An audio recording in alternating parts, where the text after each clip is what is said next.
왜 전 세계는 미국 달러를 중심으로 움직일까요? 국제무역, 석유거래, 외환 보유고까지 여러 나라의 화폐가 존재함에도 달러 없이는 거래가 불가능한 세상에 살고 있습니다. 놀랍게도 이 모든 시작은 단 하나, 금에서 출발했습니다. 한때 모든 돈은 진짜 금으로 뒷받침되어야 했습니다. 은행에 100달러를 맡기면 그 가치는 실제 금으로 보장되었죠. 이것이 바로 근본이제입니다. 하지만 지금은 어떤가요? 달러는 금과 전혀 연결되어 있지 않습니다. 그런데도 세계는 달러 없이는 돌아가지 않습니다. 무엇이 달라진 걸까요? 왜 영국 파운드가 무너지고 미국 달러가 세계의 중심이 되었을까요? 오늘 영상에선 근본이제가 어떻게 무너졌고 미국 달러가 어떻게 전 세계를 지배하게 됐는지 그 놀라운 여정을 따라갑니다. 7분만 집중해주세요. 앞서 말했듯이 근본이제란 화폐의 가치를 금으로 보장하는 제도입니다. 이 제도가 본격적으로 확립된 것은 19세기 후반 산업혁명이 본격화되면서부터입니다. 특히 1870년대 영국이 근본이제를 공식화하며 이를 중심으로 유럽 각국과 미국, 일본 등이 점차 따라가기 시작했죠. 당시 영국은 세계 최대의 무역국이었고 파운드화는 국제결제의 표준이었습니다. 그렇다면 왜 금이었을까요? 금은 전 세계적으로 희소하고 부식되지 않으며 운반이 가능하다는 물리적 장점이 있었습니다. 그리고 무엇보다 누구나 신뢰할 수 있었죠. 정치적 상황과 관계없이 금 이론수는 금 이론수였습니다. 그 안정성이야말로 세계 각국이 근본이제를 채택한 가장 큰 이유였습니다. 또 하나 중요한 이유는 무역의 급팽창입니다. 국제 무역이 늘어나자 각국은 서로의 통화를 안정적으로 교환할 수 있는 기준이 필요했죠. 근본이제는 통화의 가치를 일정하게 유지시키며 무역을 원활하게 만드는 역할을 했습니다. 더 나아가 이 시스템은 국제 신뢰를 상징했습니다. 한 나라의 화폐를 받아들이는 것은 그 나라가 실제 금을 보유하고 있다는 확신이 있을 때 가능했기 때문이죠. 근본이제는 단지 경제체제가 아니라 국가 간 신뢰와 질서의 상징이었습니다. 게다가 중앙은행의 역할도 명확했습니다. 돈을 무제한으로 찍을 수 없다는 전제가 있었기에 정부는 재정 운용에 있어서도 훨씬 더 책임감 있게 행동해야 했습니다. 이 제약은 통화 가치의 급격한 변동을 막아주는 역할을 했고 인플레 억제 효과도 있었습니다. 결과적으로 근본이제는 국제 금융 질서를 안정시키고 각국의 경제 정책에 균형을 부여하며 20세기 초반까지 세계 경제의 중심 시스템으로 작동했습니다.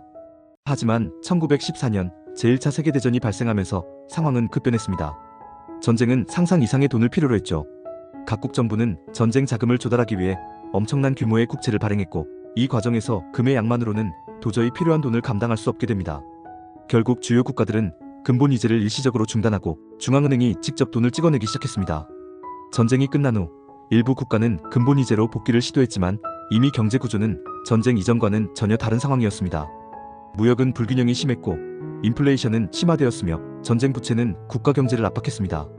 1929년 대공황이 전 세계를 강타하며 그 균열은 폭발합니다. 실업률이 폭등하고 은행은 연쇄 파산하며 사람들은 화폐보다 금을 더 신뢰하게 되었죠. 이런 상황 속에서 미국조차 근본이제를 유지하기 어려워졌습니다. 여러 나라들은 보호무역을 강화했고 달러, 파운드, 프랑 사이의 환율도 불안정해졌습니다. 근본이제는 안정성과 신뢰를 상징했지만 그 체제는 극심한 경기 침체를 감당할 수 없었습니다. 게다가 근본이제는 정부의 적극적인 재정 정책을 막았습니다. 경기를 부양하기 위한 통화 확대가 불가능했기 때문이죠. 결국 영국을 시작으로 많은 나라들이 근본이제를 포기하고 자유변동환율 혹은 고정환율제 등 다양한 실험에 나서게 됩니다. 1930년대 후반 세계는 또다시 전쟁의 소용돌이에 빠지고 제2차 세계대전은 전 세계를 폐허로 만들었습니다. 수많은 나라들의 경제는 파탄났고 기존의 통화 질서는 사실상 붕괴된 상태였죠. 무역은 멈췄고 각국은 서로 다른 환율 정책을 펼치며 세계 경제는 극심한 혼란에 빠졌습니다. 이러한 상황 속에서 누구의 돈을 믿을 것인가는 국제사회 최대의 과제가 되었습니다. 이 혼란 속에서 새로운 세계 질서를 만들기 위한 논의가 시작됩니다.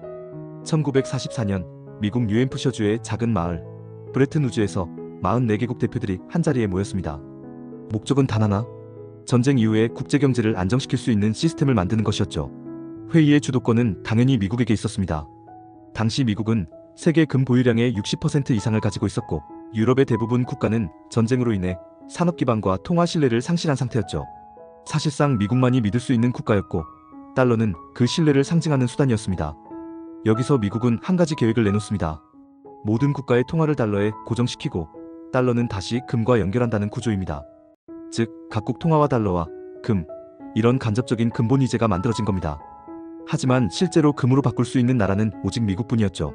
달러만 금으로 교환 가능한 금환본이제 구조가 형성된 것입니다. 이 체제는 브레튼 우즈 체제라 불리며 사실상 미국이 전 세계 통화 흐름의 중심이 되는 결과를 낳았습니다. 세계는 더 이상 금을 보유하지 않아도 됐고 달러만 보유하면 됐습니다. 달러는 곧 금이었고 미국은 새로운 디지털 금광을 가진 셈이었죠. 이 회의에서는 IMF와 세계은행도 함께 탄생합니다. IMF는 환율 안정을, 세계은행은 개발도상국의 경제 재건을 지원하기 위한 역할을 맡았죠. 이는 미국 중심의 국제경제 시스템을 공식화한 결정적인 장치였습니다. 이제부터 달러는 단순한 미국의 화폐가 아니라 전 세계가 신뢰하고 사용하는 글로벌 머니가 됩니다. 이 체제는 이후 수십 년간 세계 경제의 근간으로 작동하게 됩니다. 브레튼 우즈 체제는 처음엔 안정적이었습니다. 하지만 시간이 지나면서 균열이 생기기 시작하죠. 문제는 단순했습니다. 미국은 전 세계의 경제를 지원해야 했고 그만큼 달러를 찍어냈습니다. 하지만 금은 한정돼 있었습니다. 즉, 미국이 보유한 금보다 더 많은 달러가 세계를 떠돌기 시작한 겁니다. 전쟁 비용도 컸습니다. 특히 베트남 전쟁은 미국 재정에 큰 부담을 안겼고 정부는 그 부담을 메우기 위해 더 많은 달러를 발행했습니다. 그 결과 달러는 점점 금과의 연결고리를 잃어갔죠. 이런 상황에서 여러 나라들이 불안을 느끼기 시작합니다. 혹시 미국이 실제로는 금을 다 갖고 있지 않은 거 아니야? 불신은 현실이 되었고 프랑스를 비롯한 유럽 국가들이 자신들이 보유한 달러를 실제 금으로 바꾸어 달라고 요구하기 시작했습니다. 프랑스는 아예 군함까지 보내 미국 금을 실어가려 했다는 이야기도 있습니다. 미국의 금 창고는 빠르게 비어가기 시작했고 1971년 8월 15일 닉슨 대통령은 역사적인 발표를 합니다. 미국은 더 이상 달러를 금으로 바꾸지 않겠다. 금 태환의 중지. 이것이 바로 닉슨 쇼크입니다. 이는 브레튼 우즈 체제의 붕괴를 의미했고 사실상 근본 이제는 이 순간 완전히 끝나게 됩니다. 이제 달러는 금과 아무 관련 없는 그저 미국의 신용만으로 돌아가는 종이 돈이 됩니다. 이 선언은 세계 경제에 충격을 주었지만 아이러니하게도 달러는 여전히 세계의 중심에 남았습니다. 왜냐하면 이미 대부분의 나라들이 달러에 의존하고 있었기 때문이죠. 이후 세계는 변동환율 체제로 전환되었고 각국은 시장에 따라 통화 가치를 조정하는 시스템을 도입합니다. 그리고 미국은 금 없이도 세계 경제를 통제할 수 있는 위치를 확립하죠. 달러는 금을 떠났지만 세계는 달러를 떠나지 못했습니다. 그 순간부터 돈은 더 이상 물질이 아닌 신뢰의 문제로 바뀌었습니다. 근본 이제가 사라진 지 오래지만 달러는 여전히 세계 경제의 중심에 있습니다.